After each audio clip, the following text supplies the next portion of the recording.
বন্ধুরা, good morning. মণিমাই ব্লগে সবাই স্বাগত। আশা করি তোমরা ভালো আছো আর আমিও খুব ভালো আছি। তো ডাক্তারের কাছে যাবো, ওই জন্য এখন নতুন ড্রেস পরে এসেছি। কেমন লাগছে কমেন্ট করে বলো। এটা হচ্ছে আমার নতুন ড্রেস, ঠিক আছে। আর পয়লা বৈশাখের আগে আগে নতুন ড্রেস পরে নিলাম। তো জানোই তো, যতই ড্রেস থাকুক না কেন মনে হয় যে একটা নতুন ড্রেস আছে, কখন করবো এরকম একটা মনে হয়। তো আজকে ডাক্তারের কাছে যাচ্ছি, তো এটা পরেই নিলাম। তো আজকে সকাল সকাল পরে চলে এসেছি রান্নাঘরে। আর রান্নাঘরে কী কী রান্না করছি সেটাই তো তোমাদের সাথে দেখাবো। কালকে শরীর খারাপ ছিল বলে রান্নাঘরের ভিডিও দেখাতে পারিনি, যেহেতু আমি কালকে কাজে আসিনি। তো আজকে কী কী রান্না করছি চলো দেখাচ্ছি। দিয়ে দেবো। আর এগুলো দেখতে পাচ্ছ, এগুলো আমার সেদ্ধ করা কর্নফ্লাওয়ার মিশানো আলু, ঠিক আছে। এগুলো আমি ভাজা করবো।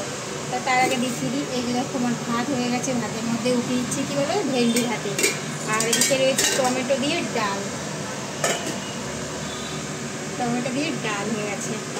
আর রয়েছে এখানে দেখো, আজকে বানিয়েছি পটল পোস্ত, পটল আর আলু দিয়ে পোস্ত দিয়ে বানিয়েছি।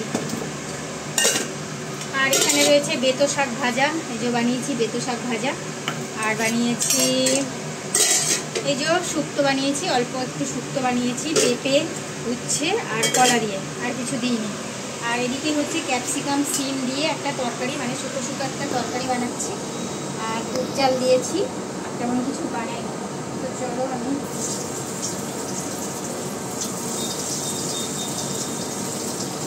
বেশ লম্বা লম্বা আলু ভাজা কাঁচা খেতে ভালো লাগে, কমেন্ট করে বলো। আমি এটা একটু সেদ্ধ করে নিয়েছিলাম, জানো তো।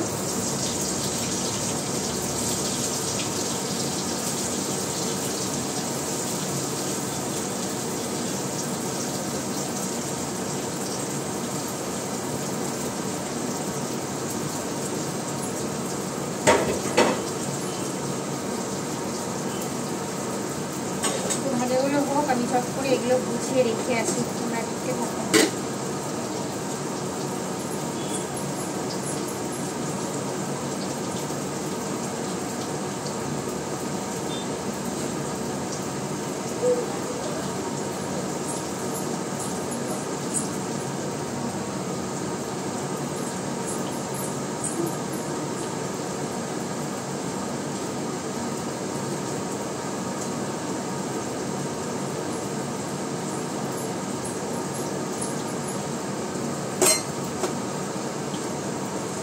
শাক ভাজা আর এটা পোস্ত।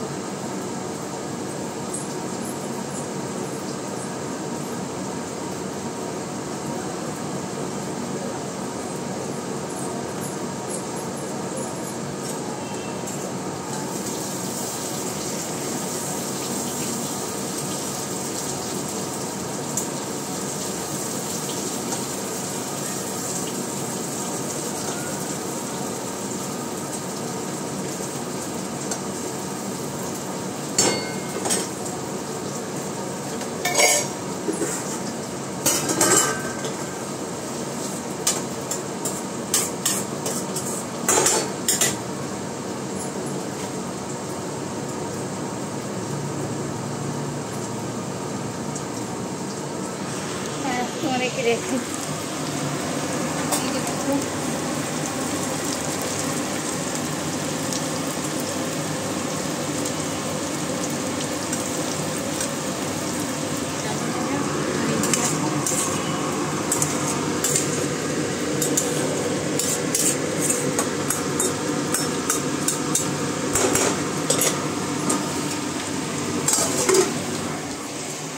এই ছিল আমার আজকের রান্না। চলো আমার এই যে দেখো, এগুলো ঝকঝক করে গোছাবো। আর এটার মধ্যে রয়েছে থানকুনি পাতা বাটা, ঠিক আছে, বেটেছি এখন।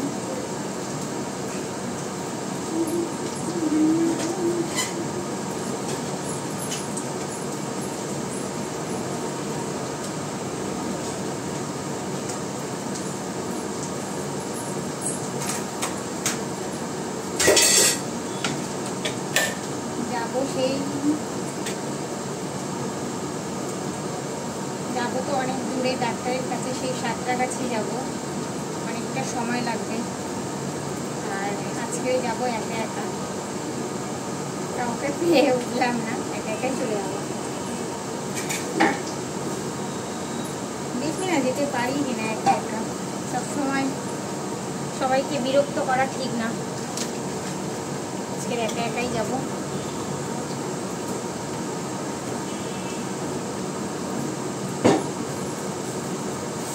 এই হচ্ছে ব্যাপার।